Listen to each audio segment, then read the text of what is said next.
Nadhani ulishawahi kusikia wanapokuambia binadamu hatujakamilika, hakuna aliyekamilika, aliyekamilika ni Muumba peke yake.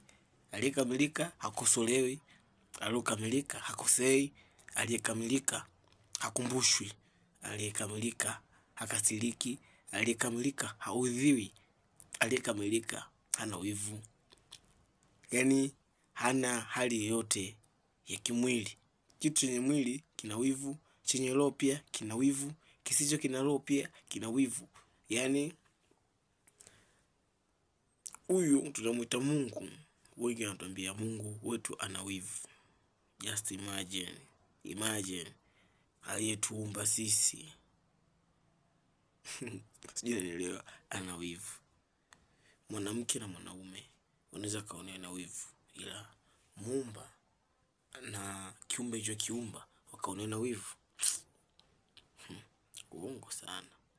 Na kitabu cha Mwanzo tunaambiwa kwenye sura ya kwanza, sijui kama sura ya kwanza kwenye mstari wa 20 sijui kwenye 10, ukisoma vizuri kwambia na tufanye mtu kwa mfano wetu. Huyu anayesema na tufanye mtu kwa mfano wetu ni nani? Ni mtu. Maana yake mtu alishakuwepo. Sasa aliyemfanya mtu ni nani? Basi mimi naenda kujiuliza hii leo, na nyinyi mjielewe, Wakristo na watu wote wa Mungu. Muumba hana tafsiri ya maneno ya kwenda kusomea. Muumba anatuletea neno jipya kila leo, kila kesho. Neno la jana halitafaa leo. Neno la jana linaweza katimia leo lakini lisifae kesho tena. Likanufaisha kesho, lisifae tena mwaka kesho.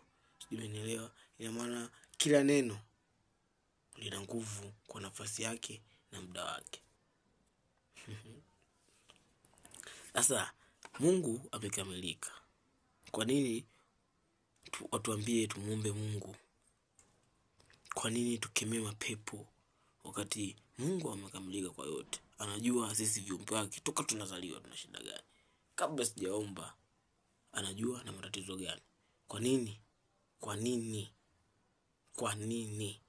ni muombe? Na kwa nini nitoe sadaka kanisani? Na kwa nini mchungaji ndio chombo cha mimi kuniongoza? Wewe unanisikiliza, wewe peke yako una uwezo wa kumuomba Muumba aliyeumba vyote na aliyekuumba wewe. Aliumba wanyama, sijui nani aliyeumba wanyama.